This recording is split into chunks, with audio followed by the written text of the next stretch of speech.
Bismillahirrahmanirrahim. Alhamdulillahirabbil alamin. Alladzi nasta'inuhu ala umurid dunya waddin. Wassalatu wassalamu ala sayyidina maulana Muhammadin wa ala alihi wa sahbihi ajma'in, amma ba'd. Rabbi yassir wa la tu'assir, Rabbi tamim bil khair. Rabbana shrah lana sudurana wa yassir lana umurana wa umural muslimin, wahlul 'uqdatam min lisanina yafqahu qawlana. Bisanadina al-muttasili ila imam al-khatimatul hufaz al-imam Jalaluddin As-Sayyidi rahimahullah ta'ala, wa qaddasallahu sirrahu wa adama nafa'a bi ulumi wa barakatihi wa nafahati wa madadihi wa karamati fid darini amin. Nomor hadis 6892. Hadis diriwayatkan oleh Imam At-Tabrani. Hadis terdapat dalam kitab Al-Afrad dari Sayyidina Abdullah bin Umar radhiyallahu ta'ala anhuma, Sayyidina Abdullah Umar mengatakan, kana ada ya Rasulullah sallallahu alaihi wa alihi wasallam la yarka'u, tidak solat ya Nabi. Yarka'u artinya ruku', maksudnya solat. Disebut ruku', disebut solat dengan bahasa ruku' karena ada ruku' dalam solat. Ini menamakan atau menyebutkan kul, juz, zikrul juz, iradatul kul.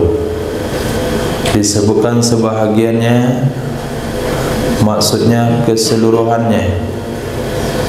Dalam ilmu bayan disebut dengan metode majaz mursal.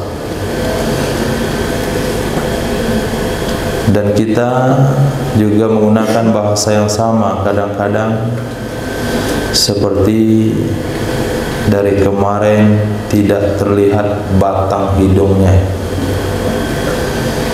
Sejak dari kemarin tidak terlihat batang hidungnya. Apakah yang tidak terlihat batang hidungnya saja? Apa maksudnya tidak terlihat batang hidungnya? Orangnya nggak kelihatan dari kemarin. Nah, disebut batang hidung maksudnya orangnya. Disebut ruku' maksudnya solat. Disebut sebahagian maksudnya total. Itu disebut majaz mursal.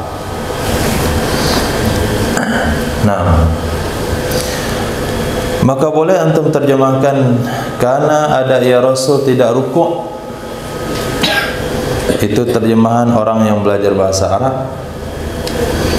Boleh antum terjemahkan dengan bahasa karena adalah Nabi tidak melakukan solat. Ini terjemahan orang yang belajar ilmu bayan. Kapan Nabi tidak melakukan solat? Ba'dal fardhi, setelah solat fardu. Di mana Nabi tidak melakukan salat setelah salat fardu?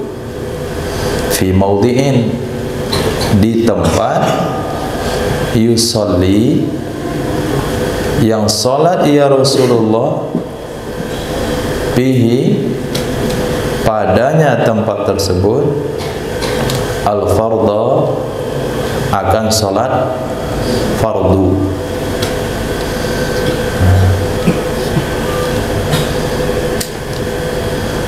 Dan sunnah ini antum amalkan dan antum bersemangat dalam mengamalkannya.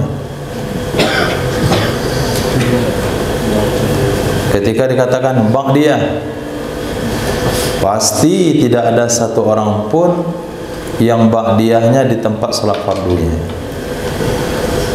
Jadi tempat ke belakang, lebih ke belakang lagi.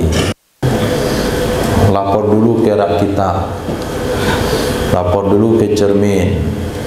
Orang dua sholat dia masih belum, tapi dia duluan selesainya. Jadi sunnah yang antum lakukan itu terlalu berlebihan. Jadi yang dimaksudkan tidak sholat di tempat sholat fardu, hal ini bisa tertunai dengan bergeser selangkah ke kanan, selangkah ke kiri, satu langkah ke depan, satu langkah ke belakang. Itu sudah cukup, nggak perlu pergi jauh-jauh ke belakang. Nah, sambil belajar dan sambil mengingatkan aturan, tidak boleh ba'diyah lewat dari 6 shaf. 4 shaf di depan, 2 shaf di belakang. Dan ada yang ba'diyah di shaf ke-7. Ingat, ba'diyahnya 6 shaf pertama. Nah, di samping kita disunahkan ba'diyah atau qobliyah bukan di tempat solat wajib, maka juga kita disunahkan memilih tempat yang lebih baik. Jangan berpindah dari tempat yang tidak baik ke tempat yang sangat tidak baik. Misalnya dia solat 10 meter di Ka'bah, solat wajibnya. Solat sunnahnya dibuat 15 meter di Ka'bah, itu tidak bagus. Tapi berpindahlah ke tempat yang kualitas yang sama atau kualitas yang lebih baik. Artinya berpindahnya jangan ke belakang, tapi ke depan, minimal ke samping.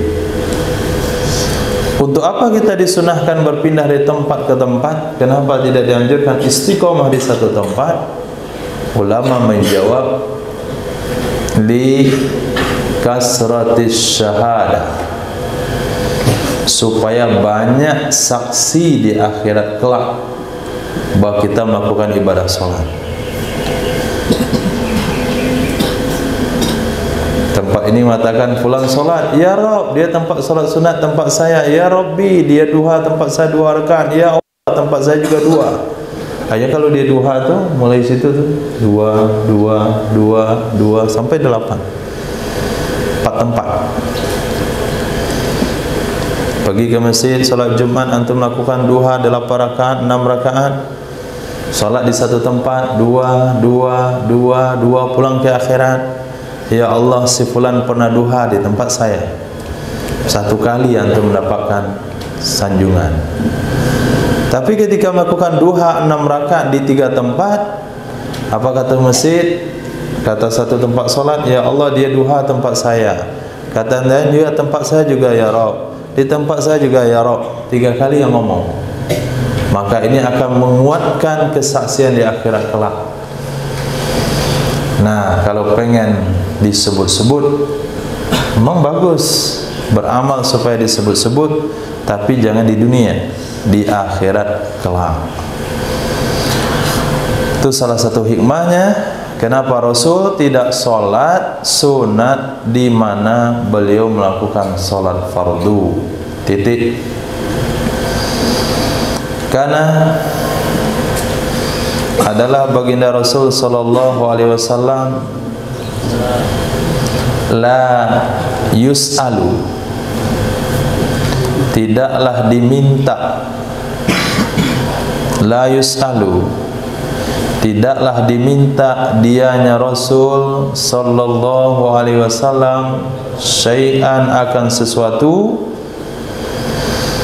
illa a'tahu, melainkan memberikan ia Nabi akannya sesuatu,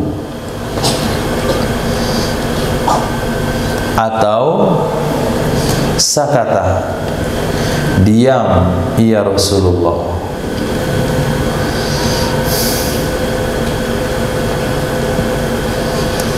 Karena dalam riwayat yang dikatakan Nabi tidak pernah mengatakan la.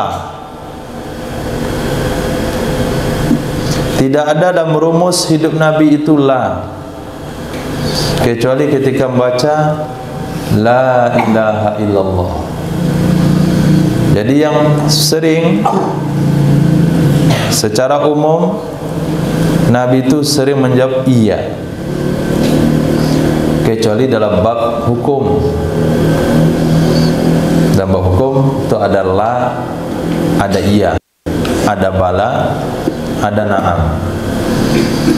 Tapi kalau dalam bab pribadi, baginda Rasul diminta sesuatu pasti bilang dikasih. Ambillah, ambillah, ambillah, ambillah.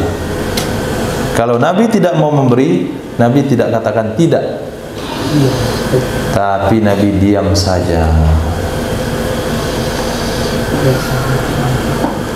Maka ketika ada pengemis datang meminta, nggak ada uang kecil yang mau diberi, diam saja. Diam dalam artian bukan tidak memberikan isyarat, tapi memberikan saat. Dijawab dengan mohon maaf. Selesai. Jangan dijawab lebih dari itu. Kalau antum jawab lebih dari itu, mohon maaf bu, nggak ada uang kecil, itu menyakiti hatinya. Jujur boleh, tapi jangan menyakiti hati orang. Nah, qulil haqqa walau kana murran, katakan yang benar walaupun itu pahit. Mengatakan yang benar walaupun pahit, pahit buat diri kita, bukan pahit buat orang.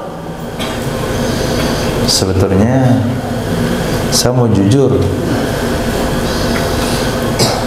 tapi kejujuran itu pahit. Sebetulnya Anda itu jelek, mohon maaf ya, pahit kebenaran itu. Bukan itu maksudnya. Bukan itu maksud yang pahit. Qulil haqqa walau kana murran. Tapi wa qulil haqqa walau kana murran bagi pribadi kita. Nah, jadi ketika tidak mau memberi, jangan beralasan atau jangan memberikan satu jawaban yang kadangkala itu membuat perasaan orang sakit. Mohon maaf, nggak ada uang kecil. Berarti kamu sudah membanggakan diri. Apa kata si pengemis? Ya Allah, saya jangankan uang besar, uang kecil juga nggak ada. Dia uang besar semuanya, sampai nggak ada uang kecilnya, saking kayanya dia. Maka katakan mohon maaf, belum ada. Ini lebih mudah. Nah, ikut sunnah Rasul. Kalau tidak mau memberi, jangan berkomentar panjang, apalagi dikasih tausiah dan ceramah. Kamu apa alasannya minta-minta badan sekuat begini? Rusak generasi bangsa Indonesia kalau banyak orang-orang seperti kamu. Apa jadinya negara ini kalau penuh dengan Quran? Oh, tausiah enggak diminta. Kata pengemis, nggak minta tausiah Pak, minta uang. Nah, kalau tausiah di masjid. Maka kalau tidak memberi, sunnahnya sakat, diam. Karena adalah Sayyidina Rasul sallallahu alaihi wasallam la yastalimu. Nabi tidak melambaikan tangan. Maksudnya ketika tawaf, kecuali ke Hajarul Aswad, kecuali ke Rukun Yamani, sudut Ka'bah yang arah ke Yaman. Sudut Ka'bah arah ke Yaman adalah sudut yang ada sebelum Hajarul Aswad. Maka kedua sudut Ka'bah ini ketika kita tawaf dianjurkan melambaikan tangan.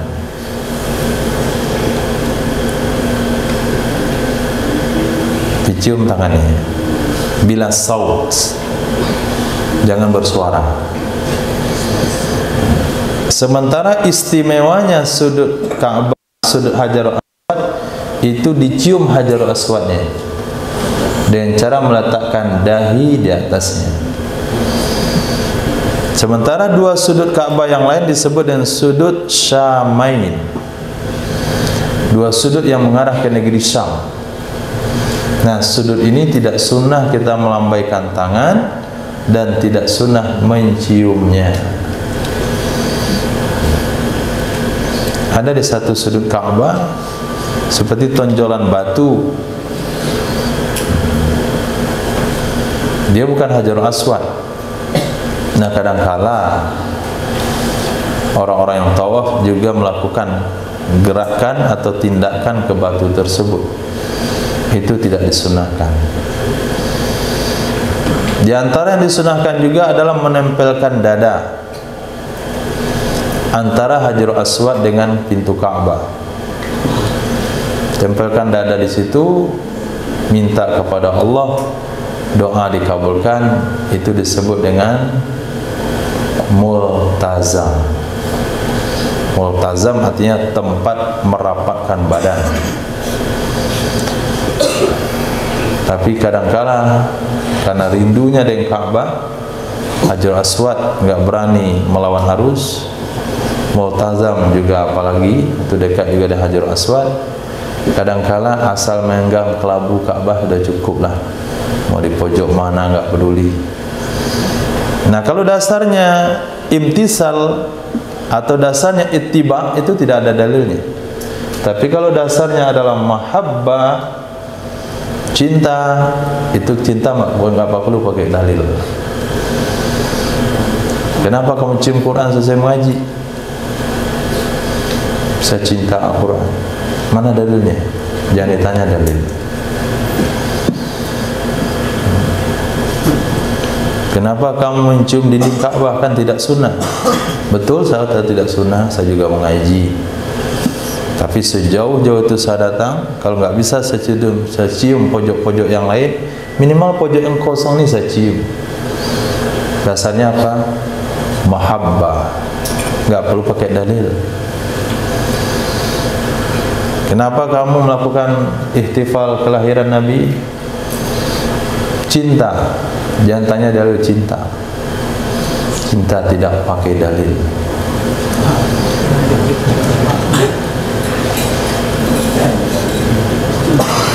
Kenapa kamu makan bakso? Pengen. Mana dalilnya? Pengen kok pakai dalil.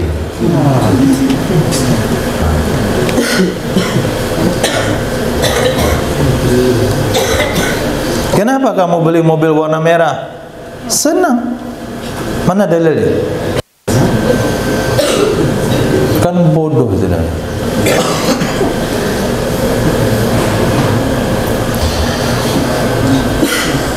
Maksud saya itu salafi, bukan antum. Karena adalah Sayyidina Muhammad sallallahu alaihi wasallam la yusafihu, tidak berjabat tangan ia Nabi an-nisaa, dengan wanita-wanita di dalam baiat.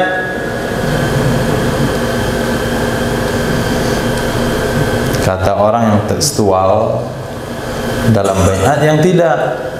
Tempat-tempat lain boleh. Begitu pemahamannya? Enggak. Lalu bagaimana? Momen yang terpenting saja baiat tidak boleh, apalagi momen-momen yang lain. Itu mimbabil aula.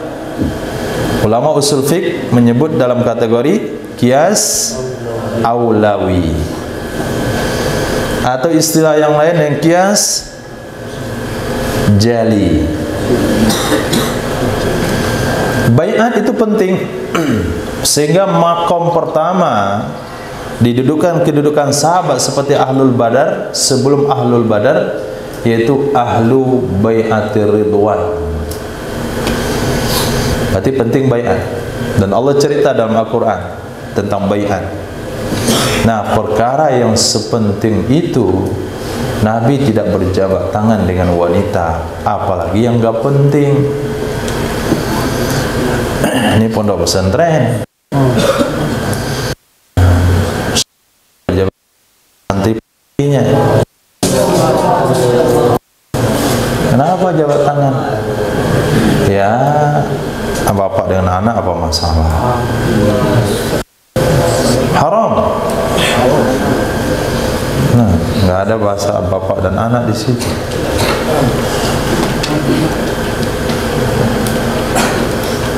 Kemudian antum perhatikan baik-baik.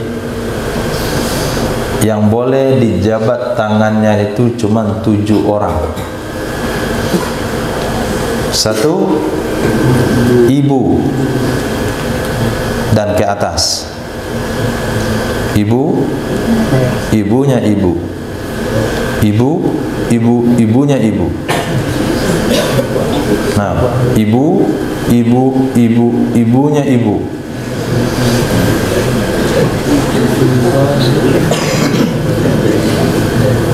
Yang kedua, anak perempuan. Anak perempuan, anak perempuan.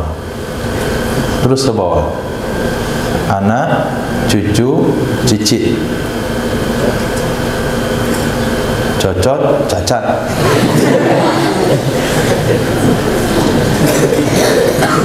Yang ketiga, saudari perempuan.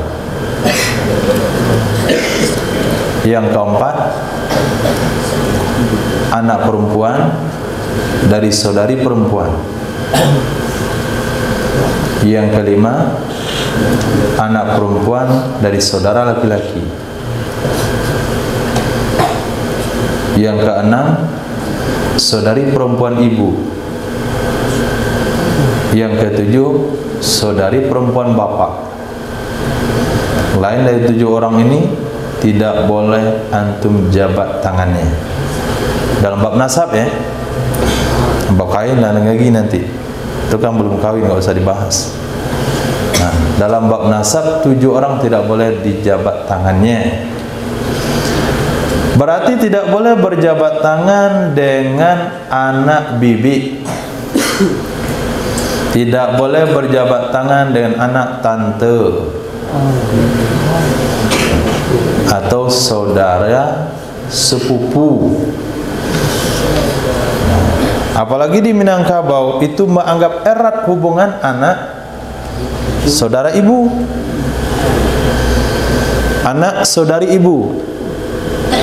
Ibu kita dan ibunya sama-sama, ibu kita dan ibunya sama-sama perempuan. Iyalah. Begitu juga bapak kita sama-sama laki-laki. Ibunya dengan ibu kita sama-sama satu ibu, sama-sama satu bapak, atau sama seayah seibu. Berarti kan sepupu. Minangkabau kan nggak boleh menikah, haram hukumnya menurut adat. Bukan haram dalam makna agama, terlarang menurut adat. Nah, itu biasanya itu dianggap seperti orang bersaudara. Idul Fitri datang dia salaman. Nah, misalnya ibu antum adalah kakak tertua, maka akan datang adik-adiknya dengan istrinya, dengan anak-anaknya. Nah, antum salamin itu semua. Kalau saudari ibu boleh, tapi kalau istri atau suami dari saudara ibu itu tidak boleh. Jangan salaman sama istri paman, nggak boleh salaman. Jangan salaman sama saudara sepupu. Ini bukan hanya salaman. Apa kata ayahnya?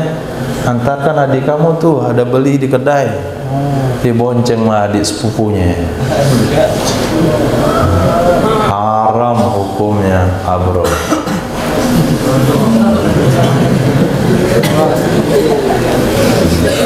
Karena dia senyum tadi, ingat deh. Karena disuruh bonceng adik.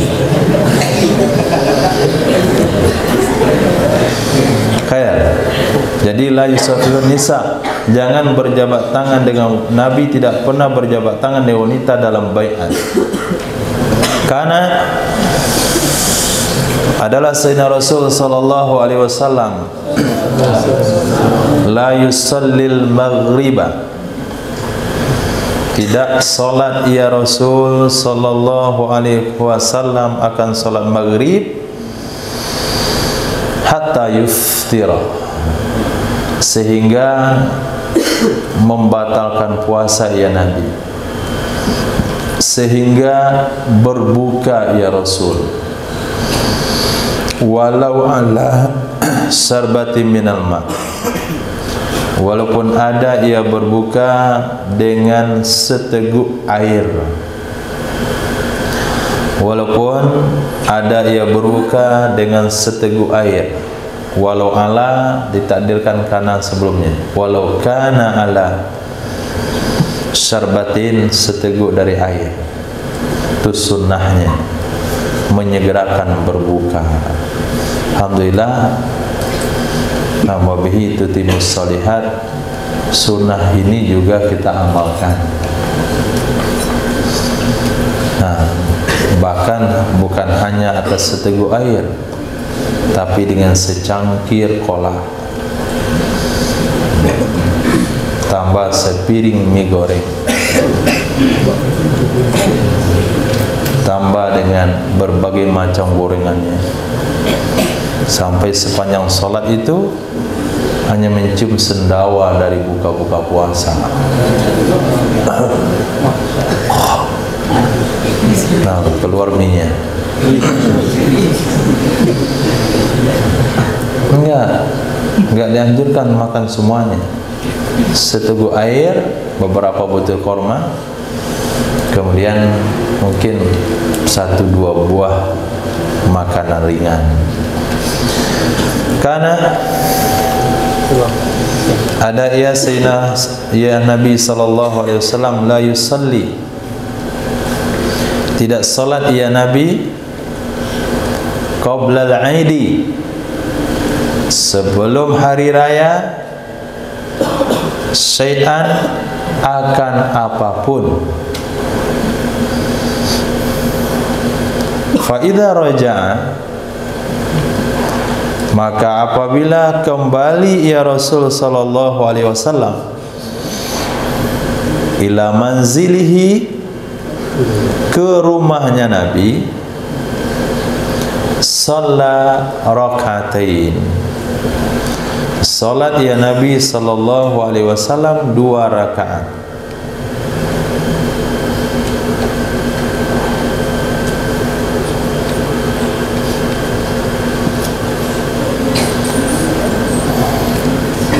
Sebagian ulama memahami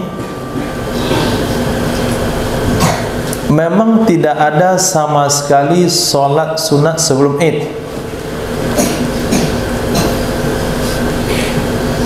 karena solat Id Nabi lakukan di lapangan. Duha, nanti duha selesai solat Id. Enggak ada tuntutan untuk solat sebelum Id. Itu pemahaman pertama.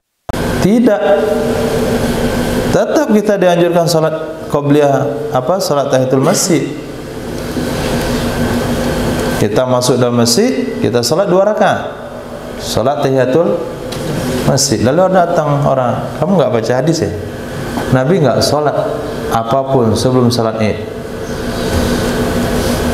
Kamu pahami dulu hadis itu. Nabi melakukan salat Id di mana? Di mana? Di Masjid Nabawi? Di lapangan. Dan Nabi kapan melakukan salat Id-nya? Kapan Nabi melakukan salat Id? Di awal waktu, kira-kira beberapa saat setelah Isra. Nah, kalau beberapa saat setelah Isra,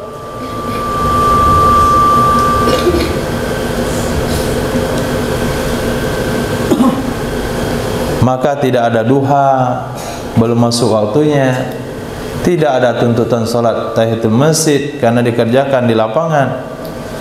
Nah, sekarang kita salat Id-nya di masjid, maka ketika kita masuk itu tidak menghalangi hadis ini untuk melakukan tahiyatul masjid.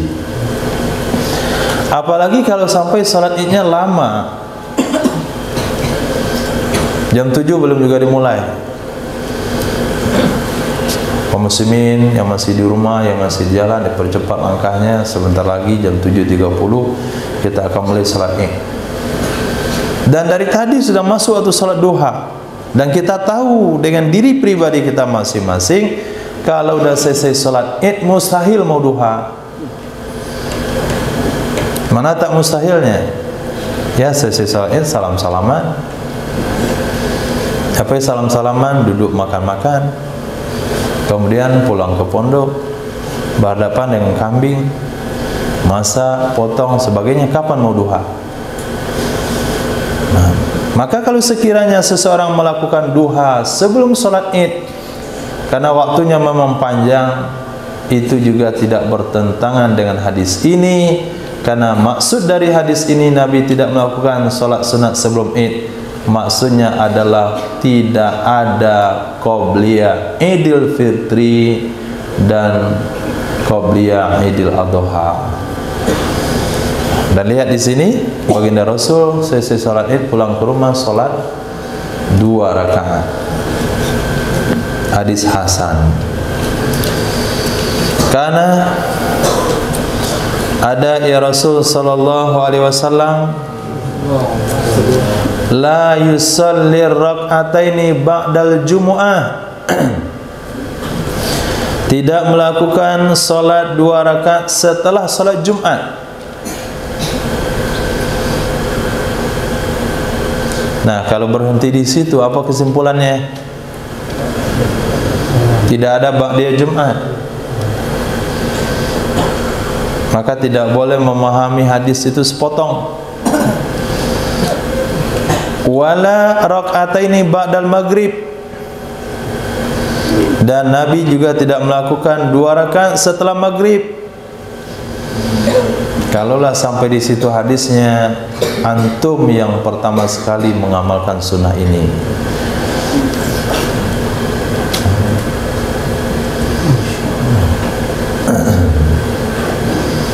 Ba'diyah nggak ada dalilnya.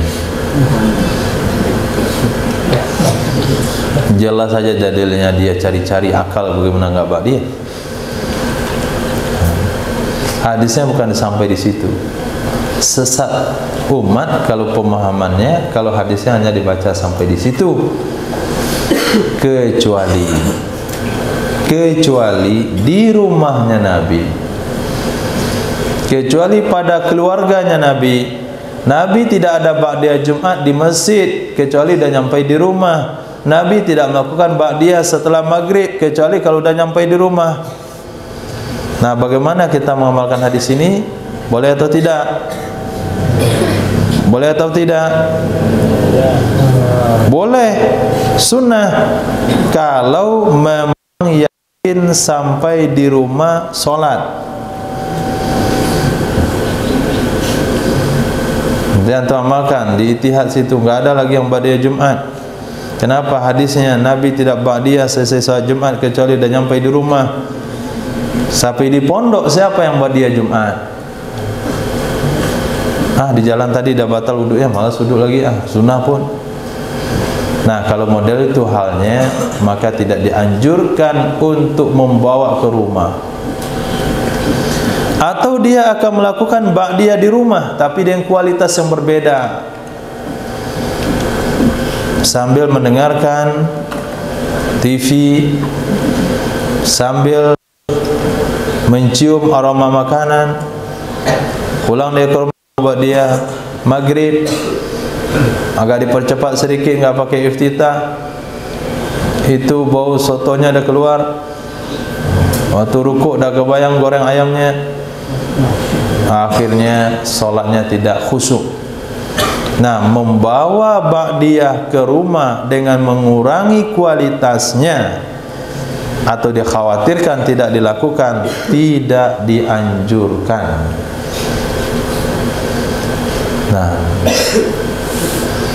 Nah, seperti inilah Muhammadiyah meriwayatkan hadis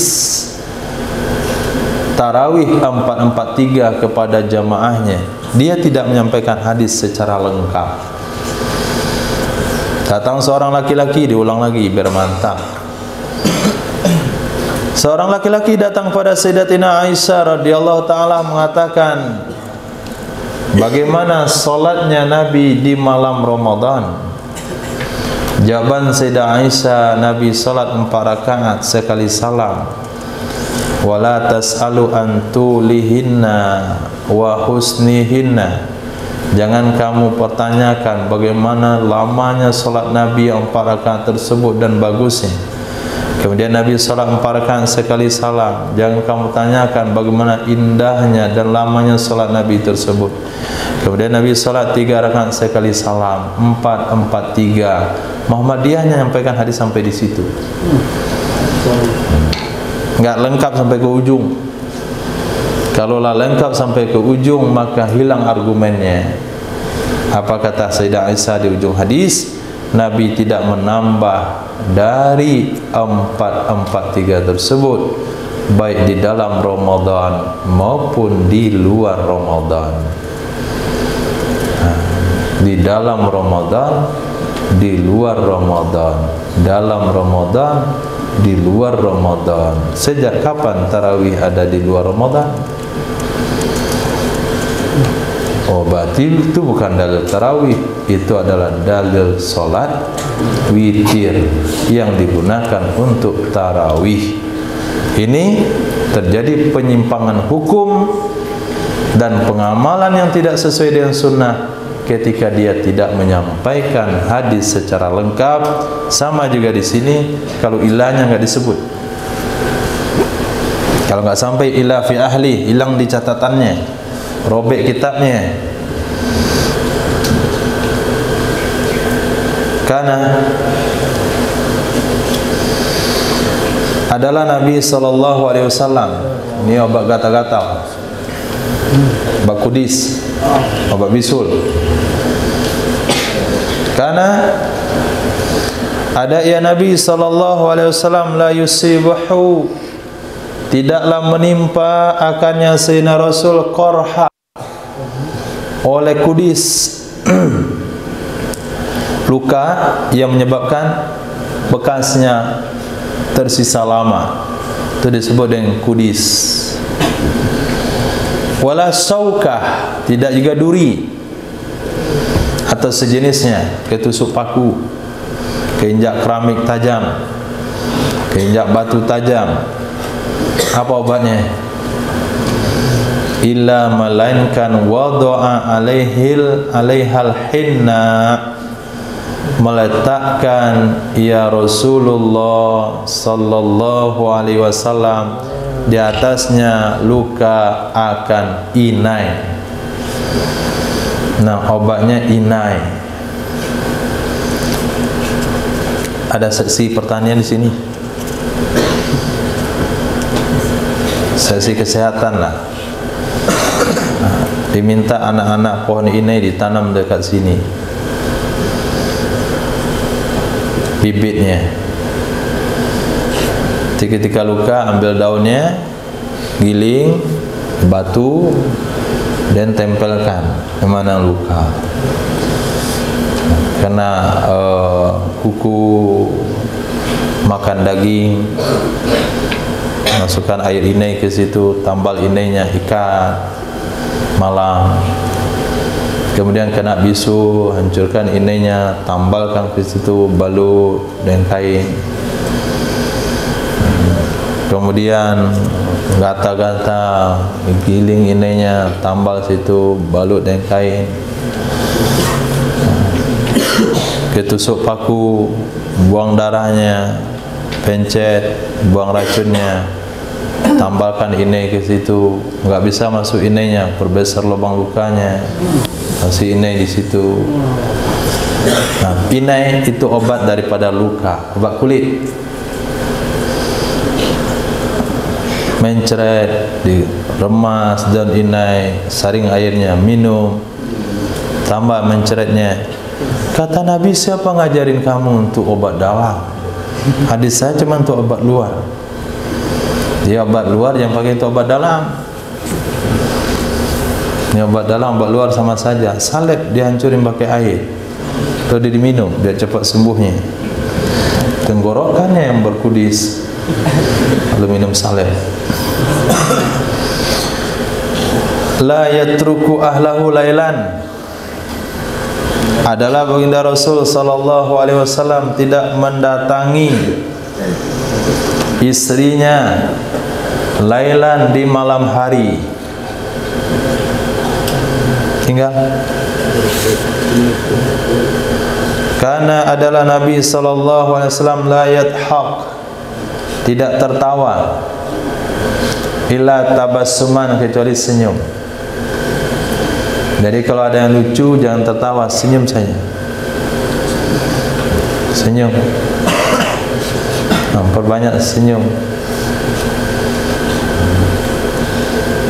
Gak usah tertawa, senyum saja. Ada yang lucu, senyum saja. Lucu lagi, senyum lagi. Enggak ada lucu, jangan senyum. Ini enggak ada yang lucu, antum senyum, itu enggak sunnah. Itu enggak waras. Senyum sendiri deh di cermin.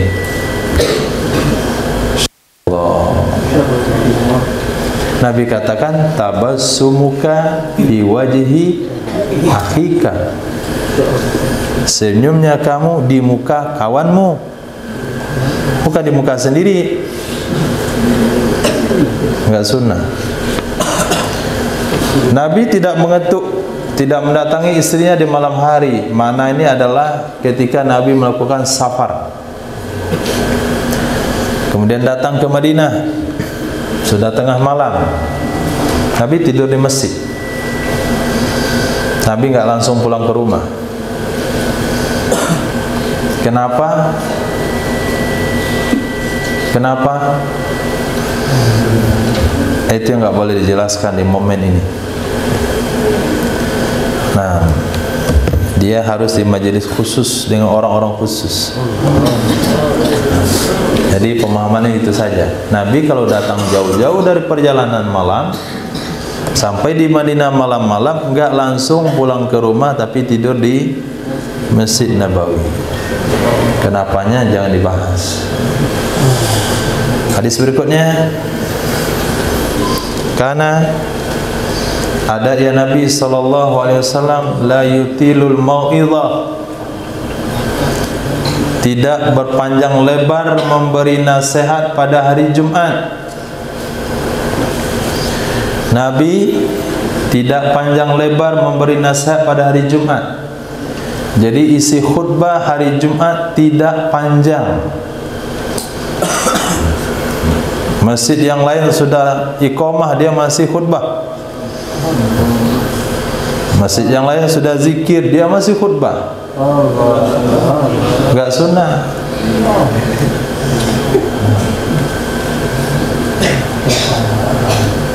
Kenapa?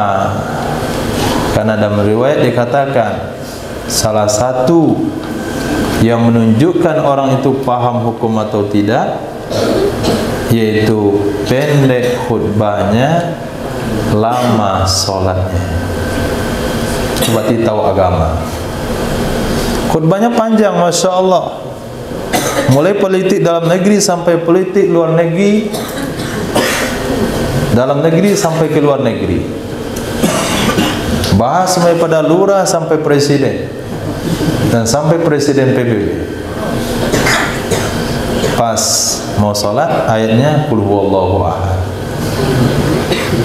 Itu kalau antum menjadi pengurus masjid, pecat khatibnya, ganti dengan yang lain. Itu khatib merusak, bukan merusak dalam artian batal, tapi mengurangi ibadah umat. Dan jelas kita salat Jumat sekali seminggu. Ada juga masyarakat yang salat ke masjid cuma sekali seminggu hari Jumat. Pas sekali dia ke masjid seminggu, ibadah Jumatnya pun tidak sempurna, gara-gara khatib tidak terhukum. Siapa yang salah? Bukan khatib yang salah, pengurusnya. Kenapa pengurusnya yang salah? Karena yang didikan khatib itu eskom, esos, SH, sejana komputer, suruh khutbah, gak cocok. Sejana komputer, komputer antum rusak, kasih sama dia, baru cocok. Jangan kasih mimbar. Nah, masyarakat kita kan asal ada S-nya, cocok nih khatib. Nggak ditahu di itu ujung-ujungnya apa. Dia SE, sejana ekonomi. Disuruh motivasi Maulid Nabi. Akhirnya macam-macam dia sampaikan. Maulid Nabi tidak ada dalilnya. Karena itu video yang ditonton dari malam. Itu yang disampaikan pagi-pagi. Karena yang dipelajari ekonomi. Nah, khair. Apa yang tertulis?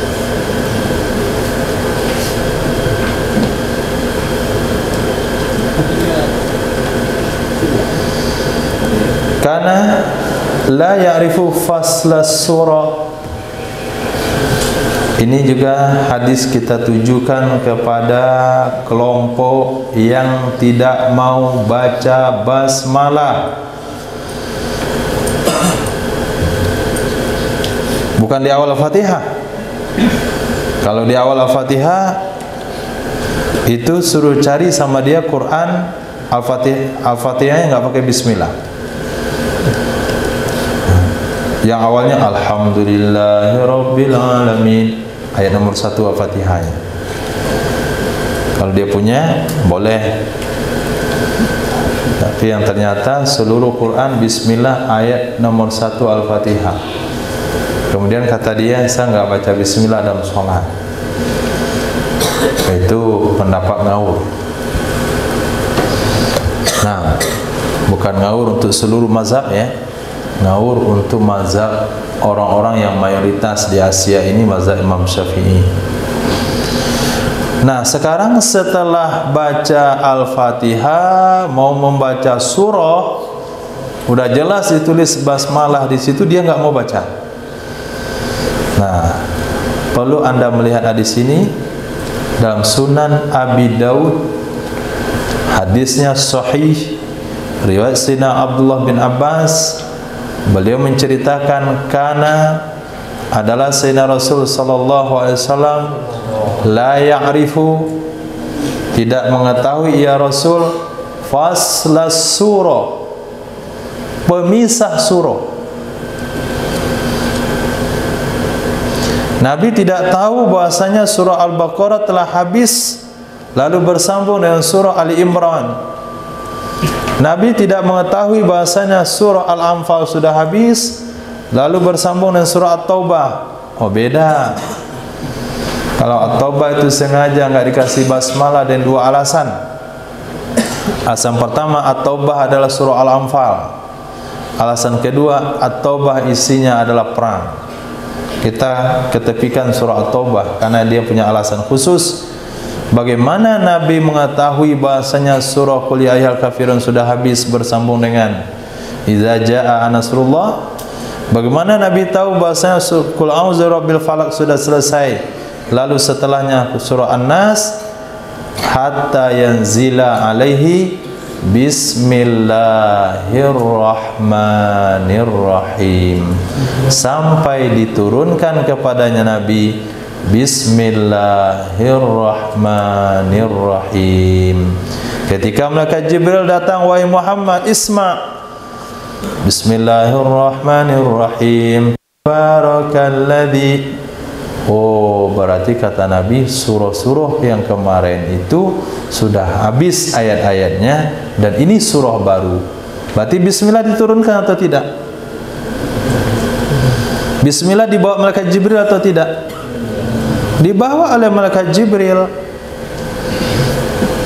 Bukan hanya sekedar seni dalam penulisan Al-Quran, antara surah dan surah dikasih pembatas bismillah. Itu seninya, bukan seni. Itu bukan bikinan daripada yang membukukan Al-Quran, bukan ide daripada Sayyidina Umar bin Khattab, bukan ide daripada Sayyidina Zaid bin Sabit sebagai penulis wahyu. Itu bismillah diturunkan oleh Allah kepada malaikat Jibril untuk diberitahukan kepada Sayyidina Rasul. Fungsinya di antara salah satunya adalah supaya Nabi tahu surah yang kemarin sudah habis dan sekarang telah berawal surah yang baru. Berarti diturunkan. Untuk apa diturunkan? Untuk apa diturunkan? Untuk kamu baca. Nah, itu dalil yang kuat untuk membaca basmalah di awal surah. Paham Haji? Tidak bisa debat.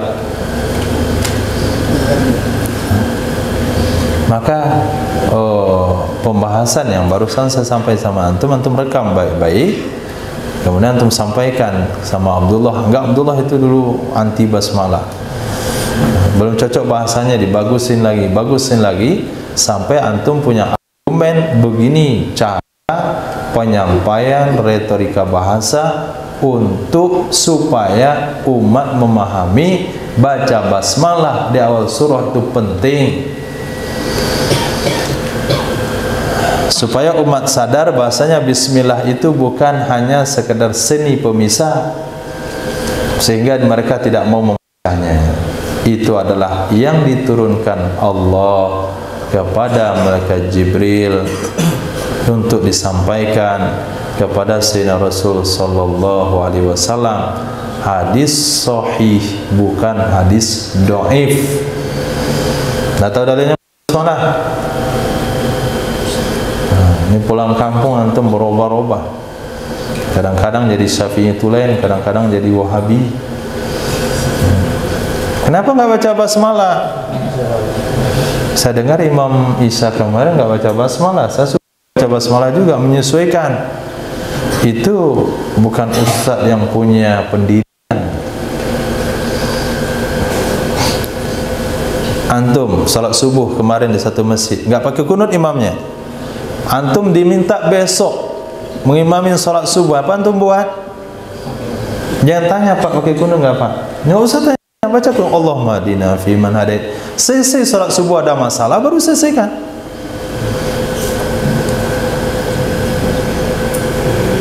Kemarin antum berjamaah di sana salat maghrib, zikirnya sir. Besok antum diminta imam salat maghrib, langsung zikir jahar. Selesai itu ada masalah, baru kita duduk berumbuk. Nah begitu. Jangan ikut-ikutan, tapi punya ciri khas. Imamnya salat zuhur, selesai zuhur semuanya diri. Pak saya zikir jahar. Orang sendiri kok jahat. Baca doa aneh.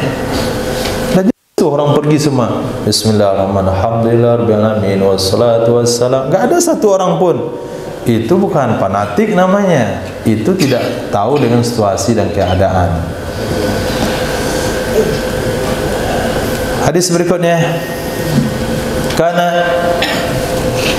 ada ya Nabi sallallahu alaihi wasallam la ya'udu maridan, tidak membezuk Nabi akan orang sakit ba'da thalas, setelah 3 hari. Sakit hari pertama, hari kedua, hari ketiga enggak datang juga salat berjamaah, hari keempat Nabi datangi ke rumahnya. Nah, jadi membezuk orang sakit itu sunnahnya setelah dia 3 hari sakit, yaitu pada hari keempat. Karena adalah baginda Rasul sallallahu alaihi wasallam la yaghdu, tidak berangkat ia Nabi di pagi hari, tidak berangkat ia Nabi di pagi hari hatta sehingga memakan ia Rasul sallallahu alaihi wasallam sab'a tamaratin, 7 butir korma kering. Jadi sebelum berangkat salat Idul Fitri sunnah memakan kurma. Ternyata bukan hanya ganjil, namun ada penegasan di hadis ini, hadis hasan dari Imam Tabrani, yaitu 7 butir. Setelah makan korma 7 butir, sepulang salat subuh dari masjid, maka boleh antum tambah dengan yang lain. Selesai salat subuh di masjid, biasanya yasinan. Hari 1 Syawal tu enggak yasinan, buru-buru pulang ke rumah. Kemana antum pertama sekali pulang di masjid? Yang tempat yang antum tuju di rumah pertama sekali setelah pulang dari masjid, solat subuh, solat 1 Syawal, kemana yang dituju pertama sekali? Hah? Kemana? Kemana? Ke dapur. Apa yang antum ambil? Nasi. Nah, lontong tu yang maknya suka buat lontong. Kalau jawabnya ketupat, berarti kita ke lebaran tu akan dapat ketupat.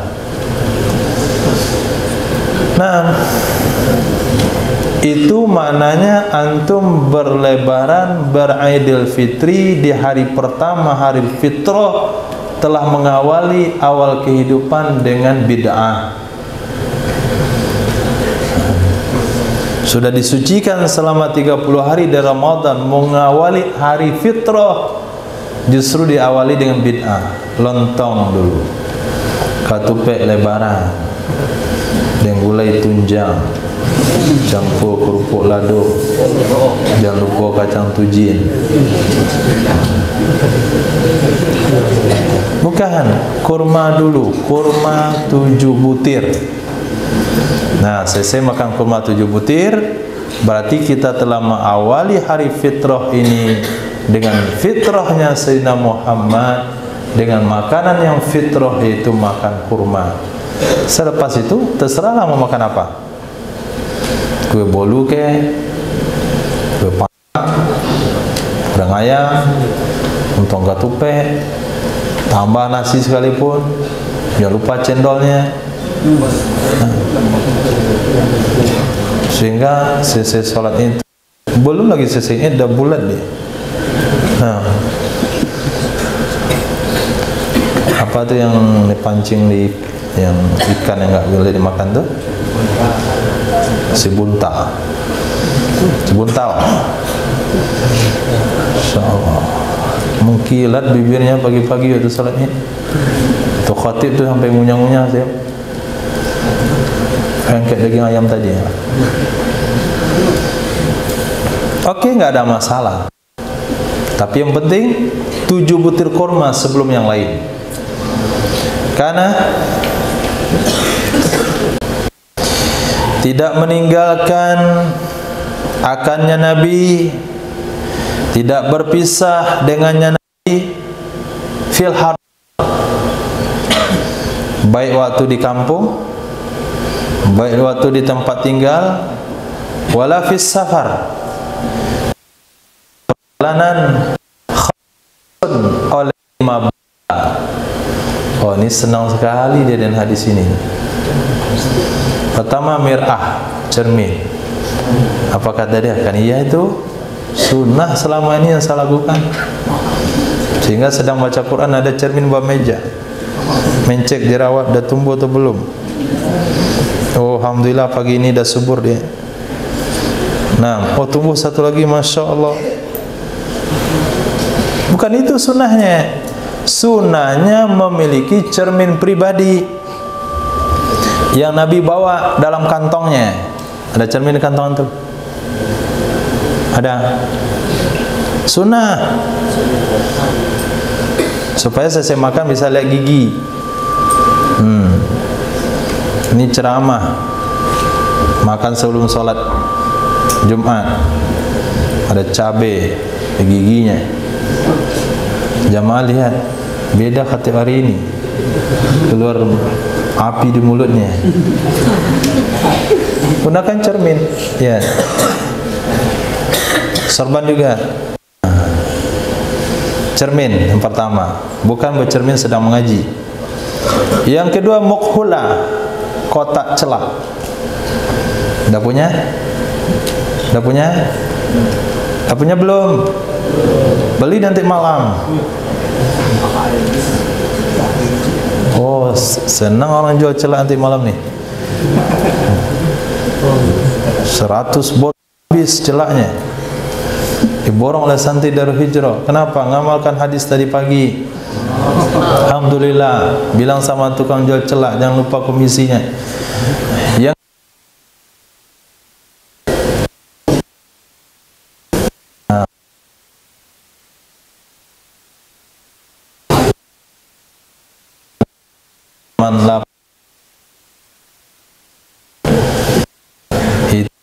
di kantong celana jin di belakang, satu cermin, satu dompet, sisir.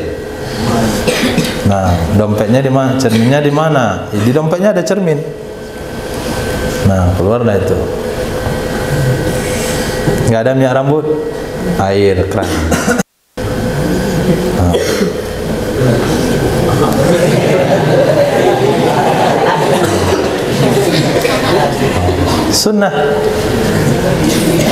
Sunnah pakai sisir. Ada itu sisir Madai Malaysia yang diselipkan di kantong, kecil sekali.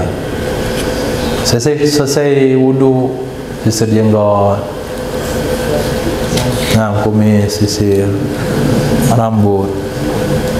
Ini selesai wudu, rambutnya model yang sistem itu, busa itu, ada busa bantal, itu buka kembang deh. Nah, itu selesai wudhu, sisir, rapikan. Yang keempat, suap. Yang kelima, madri. Madri ini adalah syai' yang malu min hadid aw khashbin ala shikil sinin min asnan misti wa atul min yasrubi sya'ral muballad. Ini sisir besar. Nah, sisir yang panjang, gigi panjang. Gunanya untuk merapikan rambut yang dilabit, yang dilem. Ketika orang berangkat umroh atau haji, dilemkan urut rambutnya supaya nggak luntur.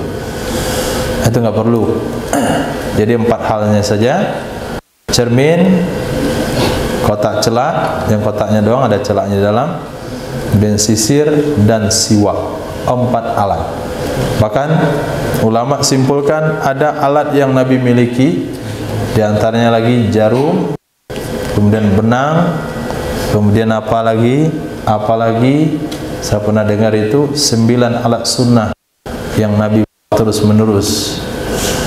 Nah, itu mungkin ketika safar, ketika furud 20 hari, 40 hari, kancing bajunya lepas, ada celana, jahitan celananya rengkah, ada jarumnya. Khair. Terakhir, karena Sayyidina Muhammad sallallahu alaihi wasallam la yaqra'ul Quran, tidak mengkhatamkan Al-Quran, fi aqalla, kurang dari min salas, 3 hari. Nabi tidak mengkhatamkan Al-Quran kurang dari 3 hari. Riwayat yang lain, tidak akan paham seseorang yang khatam Al-Qurannya kurang 3 hari. Jadi maksimal tercepat mengkhatamkan Al-Quran itu 3 hari. Nah, bertanya persiapan kubro, lalu kenapa kami harus khatam sehari? Nah, hadis ini tidak melarang khatam 2 hari, tidak melarang khatam dalam 1 hari, bahkan tidak melarang khatam 2 kali dalam 1 hari, juga tidak melarang khatam 4 kali dalam 1 hari. Riwayat yang paling banyak di dalam kitab lupa, kalau nggak salah Nasai Diniyah, tentang bab qiraatul Quran, ada salafuna sholeh 8 kali dalam 1 hari. Riwayat yang masyhur, Syafi'i khatam sekali dalam 1 hari di Ramadan, 2 kali 1 hari di bulan Ramadan. Antum riwayat khas akhir zaman 3 kali dalam sehari seumur hidup. 1 kali dalam sehari, 3 kali seumur hidup. Persiapan kubro pertama, kubro kedua, dan hari H-nya 3 kali. Berarti ada dalam diri kita itu salah satu sirah atau salah satu perjalanan hidup para ulama salafun soleh. Nah, itu salah satu 5 dan 7-nya. Yang kedua, para calon kubro, dia mau khatamkan kubro, perlu juga diperhatikan. Nanti ketika khataman kubro menunaikan hak-hak ayat. Hak-hak ayat, kalaupun tidak sujud tilawah, minimal baca tasbih. Kemudian kalau ada ayat-ayat, jawaban dan sahutan dibaca lebih jelas supaya yang lain mendengar dan menjawabnya. Yang ketiga, khatam kubro itu bukanlah dituntut secepat-cepatnya, tapi yang diminta adalah sejelas-jelasnya dalam waktu yang sesingkat-singkatnya. Nah, bisa dipahami perbedaan itu. Diminta secepat-cepatnya, tapi yang diminta sejelas-jelasnya dalam waktu yang sesingkat-singkatnya. Waktu yang paling singkat gak ada masalah, tapi bacaannya jelas. Jadi cepat selesai itu bukan karena antum baca cepat-cepat, tapi cepat selesai itu karena antum betul-betul lancar. Nah, nggak perlu ditegur lama-lama, nggak perlu mikirnya lama-lama. Nah, bukan bacanya terburu-buru. Khair. Masuk pada juz 11 dan juz berikutnya, itu yang baca bukan antum lagi dah. Itu yang baca ada lidah sendiri. Tinggal buka mulut dia gerak sendiri. Nah.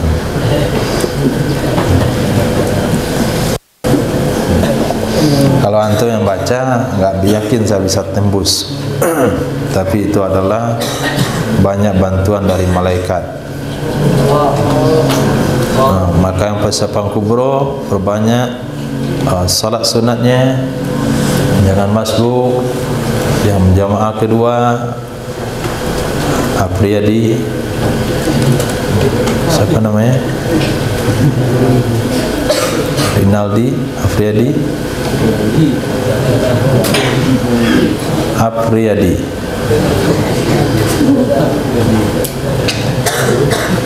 Mana orangnya?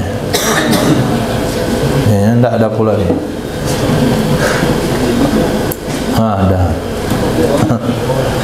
Khair.